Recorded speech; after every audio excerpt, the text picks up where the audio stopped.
आप आश्चर्य मानेंगे कि ऐसा कैसे हो सकता है। पीपाजी सीता सहचरी जी द्वारिकाधीश के दर्शन करके, दिव्य द्वारिकापुरी के, और जब सुना कि एक ऐसे अकिंचन महापुरुष हैं चीदर चिदरानी जी, जो रात दिन भजन में लगे रहते हैं और कोई संत आ जाए तो सेवा करते हैं और निरंतर भगवान के चिंतन में डूबे हुए प्रेम में, तो उन्होंने कहा कि भगवान के दर्शन का फल होगा कि चीदर चिदरानी जी के दर्शन करें। मतलब हद हो गई, हद हो गई इस कोटि का धर्म का पालन। अब चीदर चिदरानी जी की मिट्टी की दीवार, मिट्टी की छत और एक खिड़की दरवाजा नहीं। क्यों?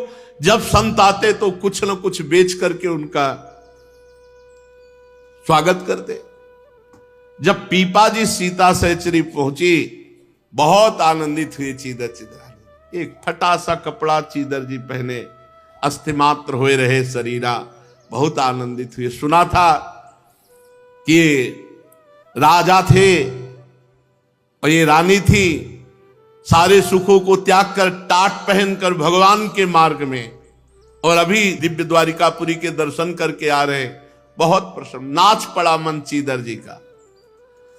चिदरानी जी के पास गए और कहा, आज बहुत बड़े अतिथि आए हैं और भगवान बड़े कृपालु हैं, पर आज इनके स्वागत के लिए हमारे पास एक चना भी नहीं है, कुछ नहीं। आज मुझे दुख हुआ, अभी तक तो दुख नहीं हुआ, आज दुख हुआ कि इतने बड़े अतिथि की मैं कुछ सेवा नहीं कर पाऊंगा। चिदरानी जी ने कहा, शोक करने की अभी गुंजाइश नहीं है, मेरे शरीर का एक वस्त्र ऐसा अभी बिक सकता है। तत्काल वस्त्र उतारा और कहा, बाजार जाओ। उसको बेचा, जो कुछ मिला उससे अन्न खरीद के लाए, और शायद है कि उस वस्त्र से कई पेट भरने का जैसा व्यवस्था बनी होगी, तो जो दाल चावल एक थाल में लेकर बाहर जो बैठक थी उसमें सीता सहचरी और पीपाजी विराजमान थे। चीदर जी मुस्कुराते हुए, भगवान वो हालते ही देख के समझ गए थे, राजा थे पहले, बहुत प्रवीण थे, समझ गए थे कि कितने महान हैं ऐसे अकिंचन महापुरुष। थोड़ा सा चावल और दाल, सीता सहचरी जी फौरन अंदर गई कि कहां है भक्तानी जी, कहां है? तो देखा वो रसोई में ग्रीवा नीचे किए हुए भगवान के चिंतन में अश्रु प्रवाह कर रहे थे। नाथ, आपने लाज रख ली, नहीं आज इतने बड़े भगत हमारे दरवाजे से भूखे चले जाते। सीता सहचरी जी गई, देखा वो दिगंबर शरीर में वस्त्र ही नहीं एक था, वो बेच लिए। तो उन्होंने कहा कि आप निर्वस्त्र बैठी हैं। वो तो हर समय भगवत चिंतन में डूबी हुई महापुरुष थी, तो उनका कौन सी आश्चर्य की बात, पैदा भी तो निर्वस्त्र ही हुई थी। उनका ऐसा आप कैसे? तो उनका हमने तो सुना था आप द्वारिकाधीश के दर्शन करके आ रही, तो लालसा थी कि आते ही जब आप मिलेंगी तो आप भगवान द्वारिकाधीश की रूप माधुरी सुनाएंगी और हम उसमें डूबे। क्या इस नासवान शरीर की चर्चा चला दी। सीता सहचरी जी को लगा कि आज दर्शन हुए मुझे, आज हमें महाभागवत के दर्शन हुए। अभी तक मुझे लग रहा था मैं बहुत त्यागी हूं, राजरानी पद त्याग कर, सारे भोगों को त्याग कर भगवान के लिए, लेकिन आज मुझे लगा कि मैं इनके सामने कुछ नहीं हूं। अतिथि के लिए अपने शरीर को वस्त्र बेच दिया, अपना परम धर्म। इन महापुरुषों के चरित्रों से हमें देखते हैं कि धर्म का स्वरूप क्या होता है। धन थोड़ी होता है, धर्म का स्वरूप होता है श्री भगवान के लिए पूर्ण समर्पण, धर्म के लिए पूर्ण समर्पण। धर्मात्मा पुरुष निर्धन होने पर भी महान होता है, निर्धन होने पर भी वो धर्म के लिए शरीर निर्वाह का ही केवल लक्ष्य नहीं रखता, अगर प्राण की भी बाजी लगा दे तो धर्म के लिए समर्पित हो जाता है। और जैसे अजगर की जीविका भगवान चलाते हैं, ऐसे ही अपने शरणागतों के घर में भगवान भेजते हैं, घर में। ये तो भगवान केवल देखते हैं। अकिंचन महापुरुष भगवत प्रेमी जन। अब इसके बाद की अगर हम आपको बात बतावें, सीता सहचरी जी ने कान में जाकर के कहा, आपको पता है आप जो दाल चावल पा रहे हो कैसा है? बोले तो अमृत तुल्य है। बोले हाँ, इसीलिए भक्तानी जी ने एक ही वस्त्र शरीर में था, उसको बेचकर। उनका ऐसा कहा, तो बोले अब हम दोनों नाचेंगे, बाजार में बिकेंगे इनके लिए, और जो भेंट आएगी वो इनको देंगे आकर के। ऐसा ही किया। वो तो राजा समस्त कलाओं में प्रवीण थे ही, और ये तो रानी थी। बाजार में कैसे शब्दों का प्रयोग करके अपने आप को पेश किया और नाचने लगे। और कैसा, वो तो शब्द हम नहीं बोल सकते। कुछ लोग जो भक्त थे वो उन्होंने कहा, अरे ये तो पीपाजी महाराज है, ये तो सीता से लोगों से कहा रहे बावरे मत बनो, ये कोई नाचने गाने वाले नहीं, ये तो अपनी राज पदवी को त्याग कर भगवान के महान भागवत हैं। तब उनसे पूछा कि महाराज आप ऐसा क्यों कर रहे हैं? तब उन्होंने कहा, चिदरानी जी ने हमारे लिए वस्त्र भेज दिया, तो उनके लिए मैं बाजार में नाच करके अगर वस्तु इकट्ठा करूं तो कौन सी बात। गाड़ी भर गई सामग्री की। अब इधर देखिए, जब उनके पास गाड़ी लेके जाते हैं तो उन्होंने हाथ जोड़ दिया, एक भी वस्तु स्वीकार नहीं की। ऐसा नहीं कि गरीबी से ललचार है, नहीं, वो भगवान की भक्ति में तृप्त। उन्होंने कहा, नहीं, मुझे किसी के द्वारा सहयोग नहीं, मेरे हरि मुझे जैसे रख रहे। तो निर्धन होने पर भी धर्मात्मा पुरुष महान और धन्य होता है। जो मनुष्य कामना के लोभ से धन के लिए हाय हाय करता हुआ इधर उधर दौड़ता फिरता है, वो भला धर्म को क्या जाने? वो क्या जाने कि धर्म किसे कहते हैं? उसको तो पैसा चाहिए, किसी भी तरह से कैसे पैसा आना चाहिए। युधिष्ठिर ना जाने क्यों ये लोग बावरे होकर के भगवान के नाम और धर्म की महिमा को ठुकरा करके ये केवल माया के लिए अपने जीवन को नष्ट कर देते हैं। अरे रसेंद्री जनेंद्री के चक्कर में पड़ करके अपने जीवन को नष्ट कर देते हैं। जो संतोषी नहीं है वो चाहे साधु वेश धारण कर ले, चाहे गृहस्थी में, चाहे जहां, वो इंद्री लोलुप ना तेजस्वी हो सकता है, ना विद्वान हो सकता है, ना तपस्वी हो सकता है, ना यशस्वी हो सकता है। उसका सब क्षीण हो जाता है, उसका तेज, विद्या, तपस्या, यह सब नष्ट हो जाता है। जो धन लोलुप होता है, चाहे वो गृहस्थ हो चाहे विरक्त हो, विवेक उसके अंदर हो ही नहीं सकता। जो धन का प्रेमी है, धन का प्रेमी विवेकवान नहीं होता। अरे भूख प्यास मिटाने के लिए भगवान सबकी व्यवस्था करते हैं, पूरे विश्व की करते हैं, वासनाओं की पूर्ति की नहीं करते। बड़े विचित्र विचित्र प्रश्न करता है। बोले भगवान सर्व सामर्थ्यशाली है, ये आप संतों ने कहा है, तो फिर हम सब दुखी क्यों हैं? तुम करो पापाचरण और भगवान सर्व सामर्थ्यशाली है, तो इस बात के लिए कि तुम मनमानी व्यभिचार करो, भगवान की आज्ञा का उल्लंघन करो और वो तुम्हें सुख देते चले जाएंगे। तो उन्होंने कानून बनाया है, अवश्यमेव भोक्तव्यम कृतम कर्म शुभाशुभम। हां, अगर भगवान की शरण में चले जाओ तो कह रहे अपचेत सुदुराचारो, है वो सामर्थ्यशाली। अपचेत सुदुराचारो भजते माम अनन्य भाग साधुरेव समंतव्या सम्यक व्यवसिता। ऐसा भगवान खुला कह रहे हैं कि चाहे चराचर का द्रोह करने वाले आओ मेरी शरण में। सन्मुख होए जीव मोहि जबहि जन्म कोटि अगनासो, कोटि विप्र बदला गए जाहू। कह तो रहे सर्व सामर्थ्यशाली, हाँ, शरण में नहीं आओगे, मनमानी पापाचरण करोगे और फिर कहोगे देखें भगवान बचा ले, तो नहीं बचाएंगे और धक्का लगा देंगे, क्योंकि तुम उनकी आज्ञा का उल्लंघन कर रहे हो। तो धक्का है माया, और माया को भेज देंगे, रौंद इसको। वही काम क्रोध लोभ मोह मद मत्सर, शरण में होकर पुकारो भगवान को तो बचा लेंगे, और तुम चैलेंज करो उनको तो फिर तो माया बहुत बलवती है। ये खान पान भोग नाना प्रकार की वासनाओं में लग करके पूरा जीवन लोग नष्ट कर देते हैं। यदि मनुष्य पृथ्वी की समस्त दिशाओं को जीत ले, जितने शरीर है सब उसके अधीन हो जाए, जितने भोग है सब, तो भी वो कभी तृप्त नहीं हो सकता। तृप्ति मिलेगी तो भगवान के भजन से मिलेगी। अब कछुनाथ न चाही मोरे। जब केवट जी चरण पखार रहे तो अति आनंद उमगी अनुरागा, चरण सरोज पखार न लागा। अब जो आनंद आया चरण सरोज पखारने में, तो कह रहे अब कछुनाथ न चाही। बहुत काल में कीन मंजूरी, आज दीन सब विधि भल पूरी। अब नहीं नाथ, अब मुझे नहीं चाहिए। गोस्वामी तुलसीदास जी कह रहे, जाकी कृपा लवलेश ते, मतिमंद तुलसीदास हो। पायो परम विश्राम राम समान प्रभु। परम विश्राम मिल गया, अब दौड़ भाग मिट गई।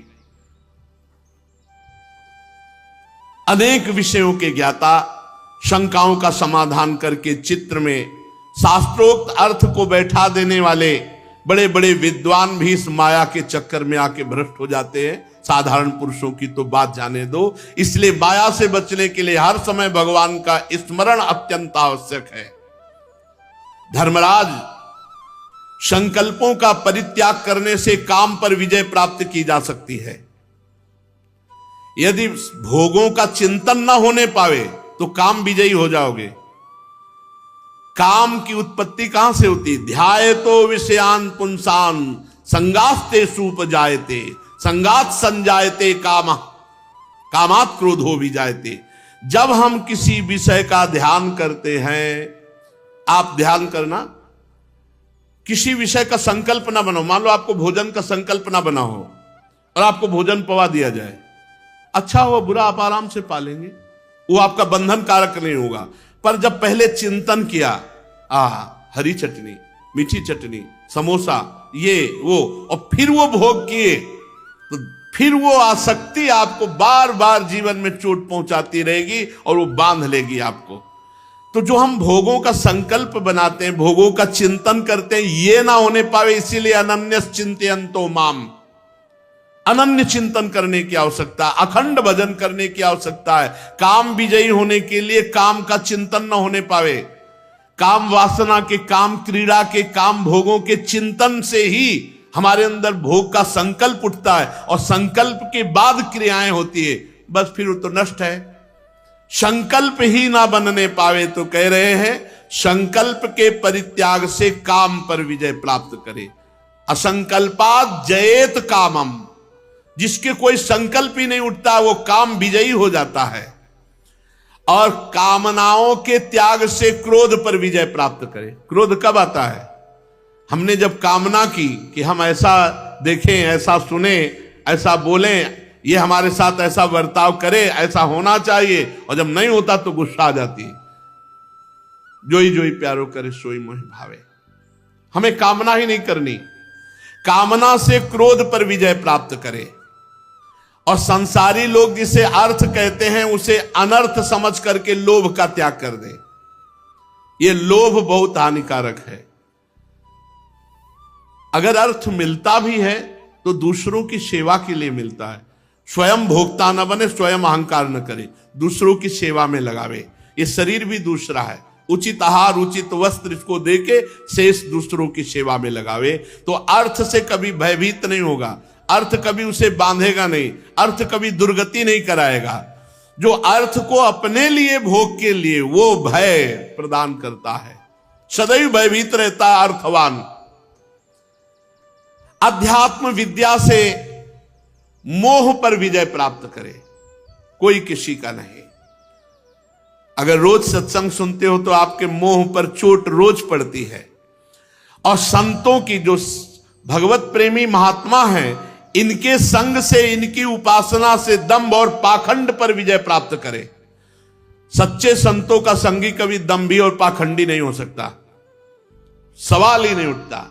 सच्चे संतों का संग करने वाला कभी दंभी और पाखंडी नहीं हो सकता, नाटकी नहीं हो सकता।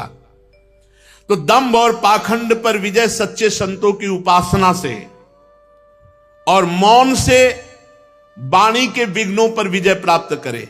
मौन अधिकतर रहे, ज्यादा बोले ना। शरीर और प्राणों को संयम में लेकर हिंसा पर विजय प्राप्त करे, किसी को दुख न पहुंचावे। इसी के द्वारा हम मोक्ष पदवी तक पहुंचते हैं, चाहे गृहस्थ हो चाहे विरक्त हो। शतोगुण का अधिक सेवन करे जिससे रजोगुण तमोगुण पर विजय प्राप्त कर ले, फिर भगवान और गुरुदेव की भक्ति के द्वारा सतोगुण का भी त्याग करके त्रिगुणातीत हो जाए। जब हम गुरुदेव की भक्ति करते हैं तो यस्य साक्षात भगवती ज्ञान दीप प्रदे गुरु मर्त्या सद्धि श्रुतम तस्य सर्वम कुंजर शौचवत। जो दुर्बुद्धि अपने गुरुदेव को मनुष्य समझता है उसका सब शास्त्र ज्ञान, सारी साधना ऐसे है जैसे हाथी का स्नान। हाथी नहाया और बाहर निकला, धूल पूरा फिर डाल लिया, बेकार हो गया। वो कुंजर शौचवत है जो अपने गुरुदेव को मनुष्य समझता है। जो दुर्बुद्धि गुरुदेव को साक्षात परब्रह्म भावना से ना देखकर मनुष्य भाव से देखता है। बड़े बड़े योगेश्वर हुए हैं, वो चरण कमलों की सेवा से, गुरुदेव की चरण कमलों की सेवा से ही हुए हैं। प्रकृति और पुरुष के अधीश्वर भगवान ही गुरुदेव के रूप में प्रकट है। लोगों को भ्रम से मनुष्य भासते हैं, नहीं, वो श्री भगवान ही गुरु रूप से है। बंदो गुरुपद कंज कृपा सिंधु नर रूप हरि महामोह तम पुंज जासु बचन रवि कर निकर। कृपा सिंधु नर रूप हरि, स्वयं हरि। एस वही भगवान साक्षात प्रधान पुरुषेश्वर। प्रधान पुरुष भगवान साक्षात श्री हरि ही गुरुदेव के रूप में है।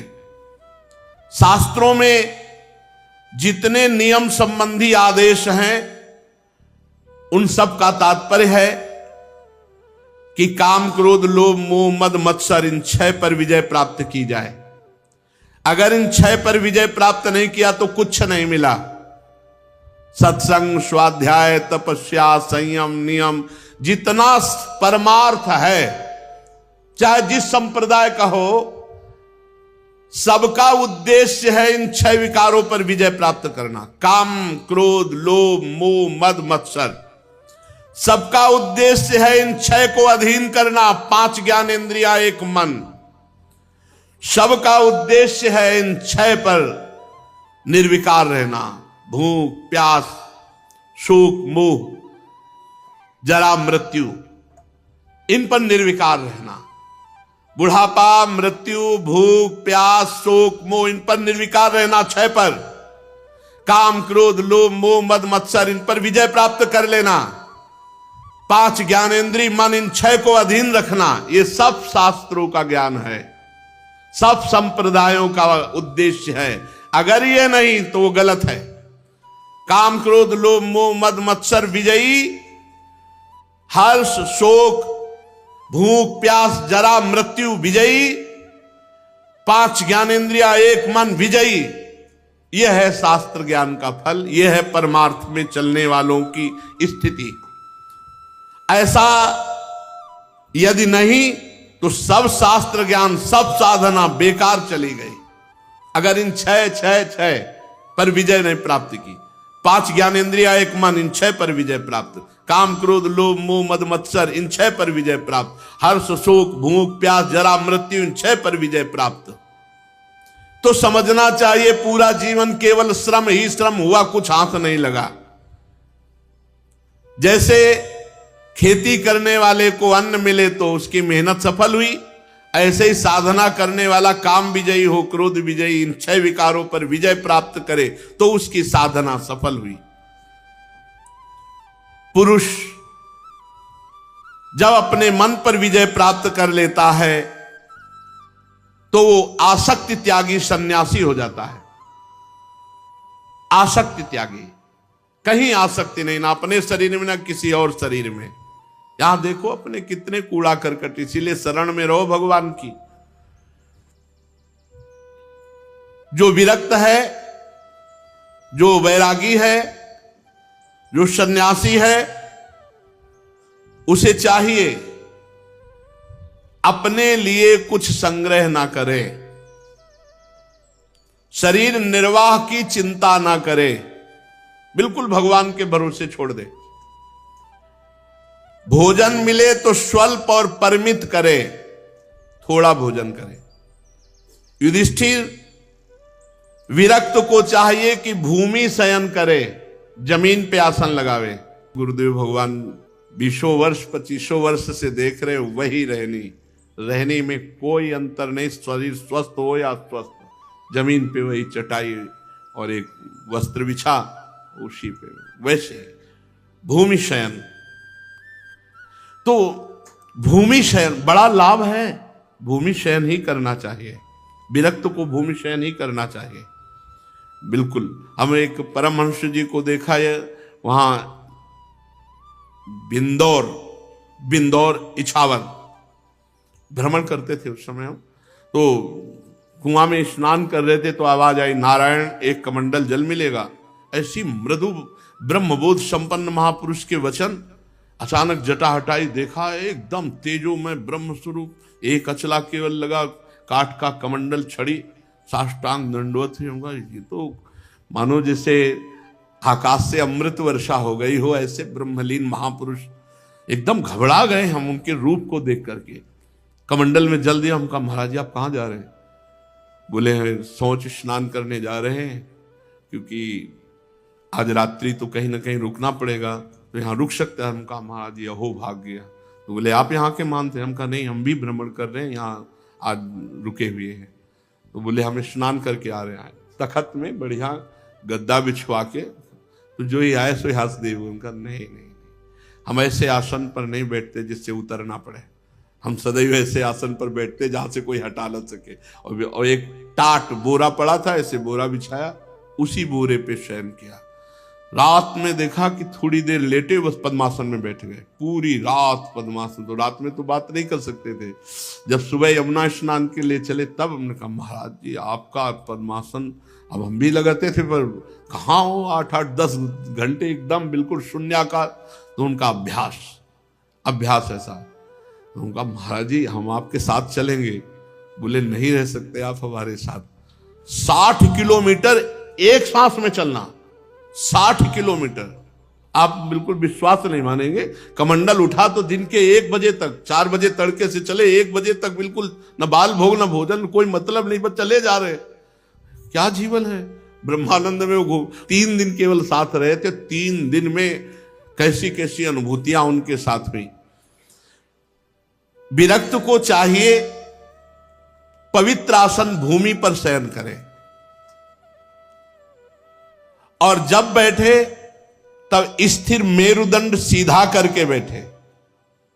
विरक्त ऐसे बैठो, सीधे, बिल्कुल 90 अंश का कोण, सीधे सीधे। विरक्त सीधे हो जाओ, पूरे सीधे हो जाओ, जीवन भर सीधे हो जाओ। नहीं सूधो चले आपने धर्म रसकन सो प्रीतम का है। बैठ ही नहीं सकते। अब आप अगर ब्रह्मचर्य सही है और आप स्वस्थ शरीर है तो वो तो बिजली रहती है अपने आप सीधे ऐसे। सुखासन पर बैठे और सदैव मंत्राकार वृत्ति रखे। यहां देशे शुचौ समय राजन संस्थाप्य सनमात्मनः स्थिरम समम सुखम तस्मिन शीतोरजंग ओम इति। मंत्राकार वृत्ति रखे। जो मंत्र गुरुदेव ने दिया वो सामने लिखा हो सीधे। कितना आनंद सुनने में कितना आनंद है। आपको तो बोलना नहीं पड़ता, शांत बैठे एकदम मंत्राकार वृत्ति, सीधे सुन। कितना बढ़िया आनंद की 1-1.5 घंटा तो बिल्कुल हिलने की जरूरत नहीं। 1.5 घंटे तो आराम से बिना हिले बैठा जा सकता है, शांत मंत्राकार वृत्ति करते हुए। और संकल्प विकल्प बनने ना पावे, कोई भी संकल्प विकल्प अंदर ना बनने। इसके बाद यहां जाना, ये करना, कुछ नहीं, शांत मंत्र में केवल वृत्ति लगाओ। मंत्र पे वृत्ति लगाने के लिए नासाग्र दृष्टि रखो। नासाग्र दृष्टि समझते? यहां दोनों दृष्टि करो ऐसे ऐसे, और वही मंत्र लिखो। बार बार सामने खुले में मंत्र लिख रहे हैं, चल रहा है मंत्र। नासाग्र दृष्टि। अगर ब्रह्मचारी नहीं तो खोपड़ी दर्द करने लगेगी। देखना यहां, फिर ये सब दर्द करने लगेगा, थोड़ी देर में लगेगा वो ब्रह्मचर्य इसीलिए मेन नींव है इस अध्यात्म की। नासाग्र का अग्रभाग, ये बहुत एकाग्रता, बहुत जोर की एकाग्रता होती है। आप ऐसे करो, आधा घंटा ऐसे बैठो, शांति से बैठो, आधा घंटा रोज करो नासाग्र दृष्टि। अगर नासाग्र दृष्टि न कर पाओ तो एक दृष्टि करो, कोई एक बिंदु लगा लो दीवार में, एक बिंदु कोई जो आराम से आप दृष्टि ऐसे सहज में, और बस ऐसे खुला रखो। अगर आंसू आने लगे, 1 सेकेंड मूंद लिया, फिर खोल लिया ऐसे। आप देखो बहुत लाभ मिलेगा आपको। जिधर दृष्टि लगा और प्रपंच चिंतन लगा तो प्रपंच ही होने लगेगा, और नाम में चिंतन लगा तो नाम चल पड़ेगा, मंत्र में चले। ये पावर है एकाग्रता। इसे त्राटक क्रिया कहते हैं, त्राटक क्रिया। किसी एक बिंदु पर दृष्टि लगा देखो, बहुत आनंद आता है। आनंद वाले मार्ग पे चलोगे तभी तो आनंद मिलेगा। अगर आप पद्मासन, सिद्धासन इन पे नहीं बैठ सकते तो सुखासन में बैठो। इस पे नहीं बैठ सकते हो, ये दीवाल में लग करके बैठना, बड़ा बूढ़ा रोगी भोगी उनकी तो चलेगी, योगी की नहीं चलेगी। हाँ, बीमार हो तो बात अलग है कि अब चलो किसी सहारे बैठे हैं, कोई बात नहीं। नहीं, दीवाल में लग के बैठना ये तो हमें तो बिल्कुल पसंद नहीं, और बैठना भी नहीं चाहिए। वीर हो करके, बहादुर हो करके कायरों वाले मार्ग में नहीं चला जाता। अरे शरीर ही देखो, इस ढांचे को बचपन से मोड़ते हैं तो ऐसे ऐसे लोग देखने को मिले, ये कहीं से भी मोड़ सकते हैं। अभ्यास किया ना, तो हम तो मुड़ने के लिए नहीं कहते, सीधे रहने के लिए कहते। सीधे बैठो ऐसे, नासाग्र दृष्टि या एकाग्रता आज से करके देखना। 5 मिनट से शुरू करो, कहीं एक बिंदु में दृष्टि लगा के। आंखें जलेंगी, आंसू गिरने लगेंगे, आपको थकान लगेगी, आंख मूंद लीजिए। मंत्र तुरंत ध्यान, उस समय और कुछ ध्यान ना आने पावे, नहीं वो एकाग्रता उधर ही जाएगी जिधर ध्यान करोगे। मंत्र का ध्यान करो आंख मूंद के, फिर लगा दो दृष्टि। ये त्राटक क्रिया कहते हैं, इसमें बहुत बड़ी सामर्थ्य है। जिधर मंत्र में लगा दो, ये भजन की तन्मयता के लिए जरूरी है। फिर कह रहे हैं, उपासक को शरीर स्वस्थ और भजन की उत्साह वृत्ति के लिए प्राणायाम जरूरी है। जरूरी है। हमने देखा है महापुरुषों को, गुरुजनों को भी देखा करते हुए, छत पे निकल गए एकांत में, और 10-15 मिनट तो प्राणायाम व्यायाम करना चाहिए। प्राणायाम के लिए 15-20 मिनट समय तो निकाल ही लो। एक होता है पूरक, कुंभक, रेचक, ऋतु के अनुसार होता है। जैसे सर्दी का समय है तो हम दाहिने से शुरू करेंगे, गर्मी का समय तो बाएं से शुरू। बायां चंद्र स्वर होता है, ये शीतल होता है। गर्मी का समय है, बरसात का समय तो बाएं से शुरू करेंगे, और सर्दी का समय तो दाहिने से। अब जैसे बाएं को बंद किया और दाहिने से शुरू किया, तो दाहिने से 10 मंत्र घसीटो, फिर इसको रोक लिया। अब कम से कम 20 मंत्र बीच में रोक लिया, फिर छोड़ा 10 मंत्र। इसे पूरक, कुंभक, रेचक कहते हैं। और ये प्राणायाम बहुत ही आपके लीवर, फेफड़े सबके लिए, क्योंकि इसमें खींचा गया और फिर डबल रोका गया, फिर तो जितनी अंदर की गंदगी वो बहुत से ऐसे अंग हैं हमारे जिन पर क्रिया नहीं हो पाती, तो प्राणवायु उनको पवित्र करती, उनको पावर। दवा कोई वर्जिश से बेहतर नहीं, नुक्सा है कम खर्च बाला न सेन, शक्ति बढ़े फुर्तीला है, चोट न अधिक पिराए, अन्न पचे चंगा रहे, कसरत सदा सहाय। उपासक बहुत इससे बल मिलता है, बहुत इससे बल। कई दिन भूखे रहने पर भी प्राणायाम के बल से हम कभी निराश, हताश, उदास नहीं हुए। जब काम से व्याकुल होता है, चित्त इधर उधर भटकता है, देखो, यतो यतो निश्चरति मना काम हतम भ्रमत, पूरा उपाय बता रहे हैं अगर पकड़ पाओ।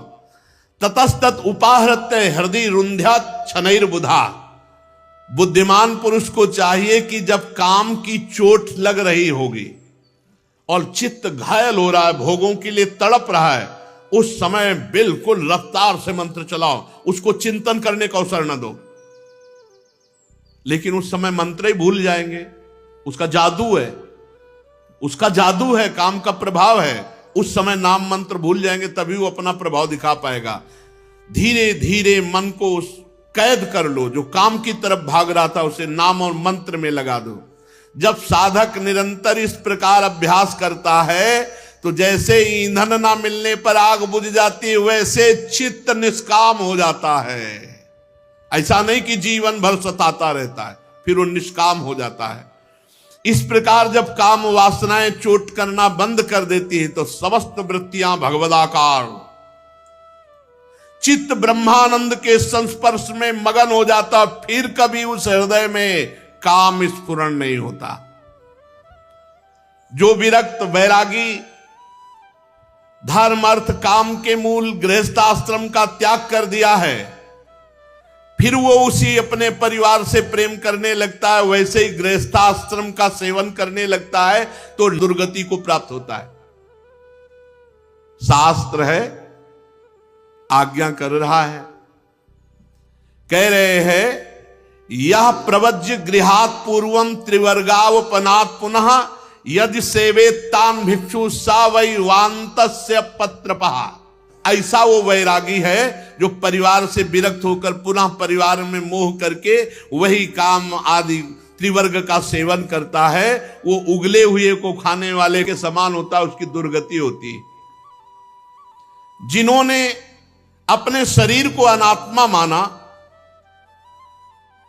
इसको मृत्यु ग्रस्त देखा, इसे विष्ठाक्रमी राख का ढेर समझा, वो विरक्त फिर उसे आत्मा मानकर फिर अपने परिवार के मोह में कैसे फंस सकता है। जो अपने कर्म का त्याग कर देता है वो गृहस्थ धिक्कार योग्य है। जो ब्रह्मचारी कहलाकर ब्रह्मचर्य व्रत का त्याग कर देता है वो ब्रह्मचारी धिक्कार है। जो वानप्रस्थ तपस्वी वेश धारण करके गांव में रहता है उस वानप्रस्थी को धिक्कार है। और वैरागी और सन्यासी होकर के जो इंद्रिय लोलुप होकर भोगों को भोगता है उसको धिक्कार है। ये चारों आश्रम के कलंक हैं, ये ढोंगी हैं और इन मूढ़ों पर तरस खानी चाहिए, इनकी दुर्गति पक्की है। ये श्रीमद् भागवत करे। गृहस्थस्य क्रिया त्यागो व्रत त्यागो बटोरपि, बटोरपि माने ब्रह्मचारी, और तपस्विनो ग्राम सेवी और भिक्षोर इंद्रिय लोलुपता।